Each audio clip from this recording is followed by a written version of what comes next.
Yang terkasih di dalam Kristus Yesus, saya suka perhatikan anak-anak saya kalau berdoa. Mereka punya style, gaya yang berbeda kalau berdoa. Kalau anak yang pertama biasa berdoa tunduk kepala, tidak ucapkan apapun di mulutnya, tunduk kepala, istilahnya berdoa dalam hati. Bapak Ibu Saudara juga biasanya berdoa begitu ya, tunduk kepala ya. Di gereja ini pun saya bisa lihat tunduk kepala. Biasanya kalau angkat kepala kaget, ketiduran biasanya ya.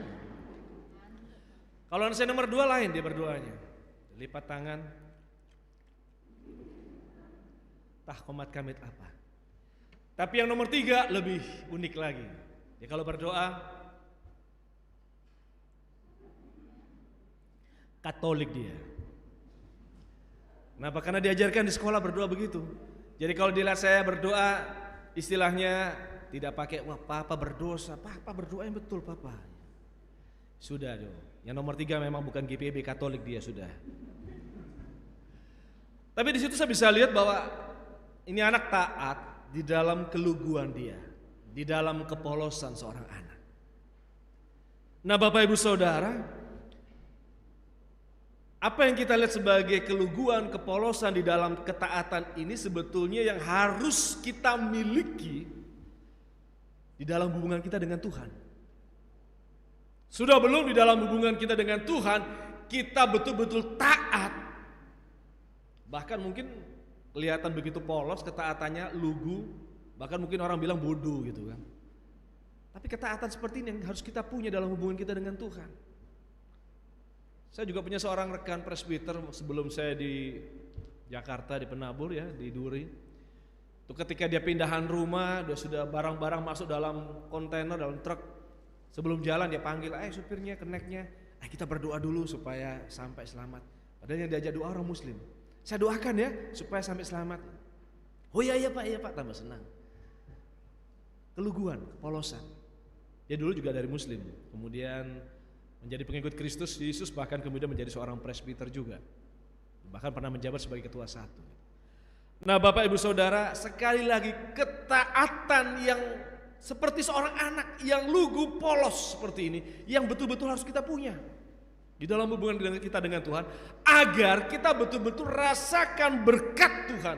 Kita betul-betul melihat bagaimana penyertaan Tuhan dalam kehidupan kita. Karena ketaatan yang lugu polos seperti itu juga yang telah diteladankan oleh Nuh. Dia dengan seluruh keluarganya punya ketaatan yang luar biasa. Begitu polos, begitu lugu, bahkan orang di sana anggap dia bodoh. Bayangkan di zaman dia buat kapal yang besar di daratan. Kalau bikin kapal paling enggak kan di pinggir pantai. Dia bikin di daratan, jauh dari pantai. Karena ketaatan dia kepada Tuhan. Walaupun mungkin awal-awalnya sulit dimengerti buat dia, ini apa maksud Tuhan dibikin kapal begitu besar di daratan yang jauh dari lautan. Bahkan orang-orang di zaman dia nganggap dia itu sinting, gitu kan. Ini orang edan ini, bangun kapal begitu besar jauh di daratan. Tapi itu dia tetap taat. Kenapa? Karena dia percaya saja dengan Tuhan di dalam ketaatan dia, dengan lugu, dengan kepolosan. Ikuti apa yang Tuhan kehendaki, ikuti apa yang Tuhan perintahkan. Kenapa? Karena Tuhan bisa melihat hal-hal yang kita tidak tahu di depan. Tuhan tahu apa yang kita tidak tahu. Dalam arti Bapak Ibu Saudara, lakukan saja perintah Tuhan. Dia bisa melihat apa yang kita tidak bisa lihat jauh di depan sana. Dan itu yang dilakukan oleh Nuh. Dengan ketaatan itu, dia dengan seluruh keluarganya selamat. Dan Nuh dikenal sebagai seorang tokoh yang beriman. Kalau kita baca di dalam kitab Ibrani pasal 11, saksi-saksi iman, di situ nama Nuh masuk gitu ya. Menggambarkan dia seorang yang hidupnya takut akan Tuhan. Kata takut, yirat, ya, yari itu. Saya ulang-ulang sampaikan, artinya ada hormat yang mendalam sama Tuhan. Taat sama Tuhan, itu. Dia bukan hanya bicara takut, tapi hormat yang mendalam dan taat. Dan itu yang ditunjukkan oleh Nuh. Dia orang yang takut akan Tuhan, dia punya hormat yang mendalam akan Tuhan. Tuhan perintahkan apapun, dia taat. Ketaatan yang luar biasa. Dan ketaatan membuat Nuh sekeluarga mendapat berkat. Bapak Ibu Saudara yang terkasih dalam Kristus Yesus, memang kita manusia sulit untuk bisa mengerti, untuk bisa memahami, untuk bisa menerima rancangan Tuhan yang terjadi di dalam hidup kita. Tapi satu hal yang kita harus yakini, bahwa rancangan Tuhan itu pasti adalah rancangan damai sejahtera yang akan mendatangkan kebaikan di dalam kehidupan kita. Amin. Pasti itu. Dan Nuh dalam perikop bacaan kita, setelah ketaatan yang luar biasa, dia dengan seluruh keluarganya dia dapat berkat. Dan ingat Bapak Ibu Saudara, berkat Tuhan itu tidak hanya berkat berupa materi. Kita hanya berpikir kalau kita dapat rezeki baru kita dapat berkat dari Tuhan. Tidak. Berkat yang paling luar biasa yang tak ternilai harganya justru penyertaan Tuhan di dalam perjanjian Allah dengan manusia. Dan bacaan kita menggambarkan bagaimana berkat Allah di dalam perjanjiannya dengan Nuh dan keturunannya. Mereka dapat berkat Tuhan. Dunia sebetulnya karya Allah. Dunia ini milik Allah. Namun karena ulah manusia, karya Allah ini rusak. Tetapi Allah berinisiatif untuk memperbaiki dunia ini melalui orang-orang yang takut akan Dia. Melalui orang-orang yang punya rasa hormat yang mendalam pada Dia. Melalui orang-orang yang mau taat kepadanya. Dan itu dijumpai di dalam Nuh sekeluarga. Kita lihat berkat itu mulai dari ayat yang pertama.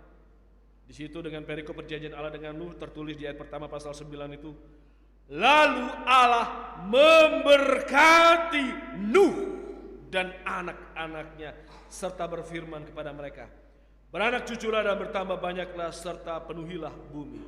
Ada berkat yang luar biasa di situ. Berkat keturunan. Tuhan bisa berikan berkat keturunan kepada siapapun. Ada berkat yang luar biasa. Dan kalau kita baca selanjutnya ayat pertama sampai ayat yang ke-7, di situ ketika memberikan berkat, Allah juga memberikan mandat kepada Nuh. Berkat yang diterima itu dia harus kuasai dan dia pelihara, bukan untuk dieksploitasi. Kalau dikatakan di ayat yang kedua, akan takut dan gentar kepadamu segala binatang di bumi dan segala burung di udara, segala yang bergerak di muka bumi dan segala ikan di laut, ke dalam tanganmu lah semuanya itu diserahkan. Segala yang bergerak yang hidup akan menjadi makananmu. Aku telah memberikan semuanya itu kepadamu seperti juga tumbuh-tumbuhan hijau. Ada berkat yang luar biasa. Dia diminta untuk menguasai. Tetapi dikatakan di situ bukan hanya menguasai tapi juga memelihara. Bukan untuk mengeksploitasi. Ketika dikatakan ayat yang keempat, hanya daging yang masih ada nyawanya, yakni darahnya janganlah kamu makan. Tapi mengenai darah kamu, yakni nyawa kamu, aku akan menuntut balasnya. Aku akan menuntut balasnya dari segala binatang, aku akan menuntutnya, dan dari setiap manusia aku akan menuntut nyawa sesama manusia, dan selanjutnya. Ada gambaran di situ, jangan kemudian kita mengeksploitasi. Ayat yang kelima gambarannya bahwa Allah memberikan jaminan bahwa ia akan mempertahankan kelangsungan hidup manusia. Tapi mengenai darah kamu, yakni nyawa kamu, aku akan menuntut balasnya. Dari segala binatang aku akan menuntutnya, dan dari setiap manusia aku akan menuntut nyawa sesama manusia. Siapa yang menumpahkan darah manusia, darahnya akan tertumpah oleh manusia. Sebab Allah membuat manusia itu menurut gambarnya sendiri. Kita bisa lihat, diberkati, dipelihara, ada pemeliharaan Allah yang luar biasa. Dipelihara dari gangguan keganasan hewan, alam begitu. Dan bahkan kalau kita baca terus sampai ayat yang ke-11, di ayat 11 itu kan tertulis, maka kuadakan perjanjianku dengan kamu bahwa sejak ini tidak ada yang hidup yang akan dilenyapkan lagi oleh air bah lagi. Dan tidak akan ada lagi air bah untuk memusnahkan bumi. Di dalam pemeliharanya bumi tidak akan lagi dilenyapkan oleh air bah. Saya pernah putar video dari National Geography, terlalu panjang video itu, kalau saya mau potong-potong pun butuh waktu lama untuk kita mau potong di sini. Tapi sebetulnya dari hasil penelitian arkeologi, memang di daerah Laut Mati dan sekitarnya dulu itu pernah terendam terendam oleh air yang luar biasa. Di sekitar pergunungan Ararat. Kalau sekarang ini bicara mengenai Eropa Timur sampai ke Turki dan sampai daerah sekitar Persia, Babel pada saat itu pernah ada satu berdasarkan arkeologi bahwa memang ada satu situasi kondisi beberapa ribu tahun lalu bumi tergenang atau terendam oleh air. Dan berbagai macam teori mereka munculkan. Sepertinya ada meteor jatuh ke bumi sehingga air laut naik. Nah, itu film saya jumpai dalam pencarian mengenai Bahtera Nuh. Mereka berusaha mencari di mana itu Bahtera dengan berbagai macam teori. Tapi yang jelas Bapak Ibu Saudara yang terkasih, kejadian itu ada dan Allah tidak akan pernah lagi menghukum dunia dengan air bah. Dan Allah memberikan jaminan Dia akan mempertahankan kelangsungan hidup Nuh sekeluarga. Ada kebaikan Tuhan yang menyediakan segala sesuatu. Hanya saja pemeliharaan berkat Allah diikuti dengan mandat. Ada berkat yang diikuti dengan mandat. Hargai nyawa manusia. Di ayat yang ke-6, siapa menumpahkan darah manusia, darahnya akan tertumpah oleh manusia. Kenapa? Sebab Allah membuat manusia itu menurut gambarnya sendiri. Itu catatannya mandatnya. Kita manusia ini citra gambar Allah. Homo imago Dei. Di dalam Kejadian pasal 1, mari kita menciptakan mereka, manusia, seturut dengan gambar kita. Kita diciptakan seturut dengan gambar Allah. Itu berarti kita harus hidup seturut dengan gambar Allah. Dari mana kita bisa lihat gambar Allah, citra Allah di dalam Kristus Yesus? Hidup sesuai dengan keteladanan Kristus, itu berarti kita hidup sesuai dengan gambar Allah atau homo imago Dei, manusia, citra atau gambar Allah. Nah, Bapak Ibu Saudara yang terkasih di dalam Kristus Yesus, di dalam pemulihan alam ciptaannya, Allah memberikan mandat bagi Nuh dengan keturunannya. Mandat itu ada janji pemeliharaannya. Catatannya untuk kita pada saat ini, Tuhan akan selalu ingat akan perjanjiannya. Tuhan akan selalu menyertai hamba dan umatnya. Masalahnya bagi kita, kalau kita mau terima berkatnya, kita juga harus jalankan mandatnya. Kalau kita mau rasakan berkat pemeliharaan Tuhan dalam kehidupan kita, jangan cuma mau terima berkat, tapi tidak mau jalankan mandat. Sudah belum kita jalankan mandat, menjadi manusia gambar Allah, sesuai dengan citra gambar Allah, seperti yang dikatakan di ayat yang ke-6. Sebab Allah membuat manusia itu menurut gambarnya sendiri. Kalau kita mau rasakan berkat Tuhan, kasih karunia Tuhan, pemberian Allah itu tidak akan diterima secara pasif. Ini catatannya, ingat. Anugerah, kasih karunia, berkat Tuhan tidak akan kita terima secara pasif. Nuh untuk menerima berkat Tuhan, pemeliharaan Tuhan, penyertaan Tuhan, dia terima itu, dia usahakan secara aktif. Tuhan perintahkan apa, dia lakukan itu. Itu catatannya untuk kita. Kalau kita mau dapat berkat, kasih karunia, anugerah Tuhan, pemberian itu semua tidak akan kita terima secara pasif. Tapi hanya akan kita terima ketika kita mengusahakannya secara aktif. Seperti yang dilakukan oleh Nuh. Lakukan perintah Tuhan. Dan sekarang perintah Tuhan buat kita simple, sederhana. Jadilah manusia gambar Allah. Jadilah manusia citra Allah. Sesuai dengan keteladanan Kristus Yesus. Di dalam diri Yesus kita bisa lihat gambar atau wajah Allah.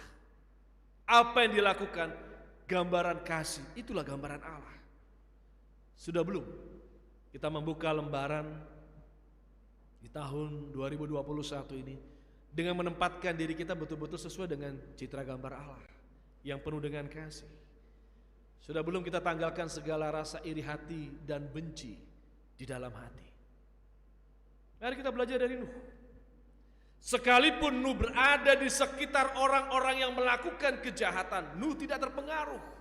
Sekalipun orang-orang melecehkan, dia mentertawakan, dia tetap tegar, teguh di dalam imannya, dia tetap taat. Bagaimana dengan kita? Ketika lingkungan kita, mungkin seperti halnya lingkungan di sekitar Nuh, bisa tidak kita tetap tunjukkan ketaatan kita kepada Tuhan?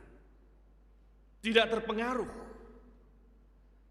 Tetap gambarkan kasih itu yang mau mengampuni. menerima sesama dengan segala kekurangan kelemahan, tidak sibuk menghakimi.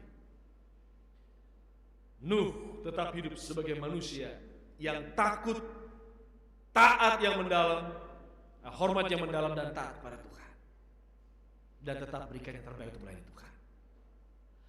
Nah, Bapak Ibu Saudara yang terkasih dalam Kristus Yesus, saya berharap ini bukan hanya jadi catatan buat kita, tapi secara khusus jadi catatan untuk keenam tersangka yang ada di depan. Ini ada 6 tersangka ini. Di dalam situasi kondisi pandemik pada saat ini, wabah pada saat ini, banyak orang yang susah untuk tunjukkan rasa hormat yang mendalam dia sama Tuhan. Susah bagi kita untuk menunjukkan ketaatan kita kepada Tuhan. Dan ketika rekan-rekan kita 6 orang ini sewaktu peneguhan CD, sama seperti Bapak Ibu Saudara dulu kan, jawabnya apa? Ya, dengan segenap hati. Saat ini mereka juga mau jawab yang sama. Ya, dengan segenap hati. Mereka akan jawab sama nanti. Jangan sampai salah ya. Karena banyak yang awalnya waktu peneguhan jadi diaken penatua jawabnya ya dengan segenap hati. Baru berjalan setahun, ya tergantung suasana hati. Ya suka-suka hati. Ada yang cuti 3 bulan, 6 bulan, ada yang cuti sampai 1,5 tahun gitu kan. Dari pelayanan begitu. Menghilang tak tentu rimbannya begitu. Ada yang alasannya macam-macam. Ya ini kan pandemik. Ya, kita bisa mengerti. Kalau Bapak Ibu Saudara merasa takut dengan pandemik. Tapi kalau saya pribadi, saya lebih takut sama Tuhan. Tinggal Bapak Ibu Saudara putuskan. Tetap layani Tuhan, tapi juga dengan tetap ikutin protokol. Tidak dengan ceroboh, tidak dengan sembrono. Ikutin protokol yang ada. Saya berharap rekan-rekan kita yang ada di depan bisa belajar dari keteladanan Nuh. Ingat, Tuhan akan berkati kita, Tuhan akan pelihara kita, sertai kita, dan Tuhan akan perlengkapi kita. Walau mungkin di tengah-tengah situasi kondisi seperti ini, mungkin yang muda ini kan rekan-rekan Bapak Ibu Saudara tolong perhatikan ya. Ini di semua wajah-wajah muda, rata-rata masih kepala 3 ya. Ini yang kepala 4 tidak ada ya. Kepala 5 aja cuma 1 orang. Satu saja yang kepala 5. Kepala 4 tidak ada, yang lain masih kepala 3 ya. Masih unyu-unyu gitu kan wajahnya. Unyu-unyu kelihatan klimis gitu kan. Bahkan masih ada yang masih lajang gitu kan. Bukan jomblo forever gitu ya. Memang lajang karena masih bergumul begitu kan. Ya berharap sih tahun 2021 ditanggalkan status lajang jomblonya gitu kan, married ya.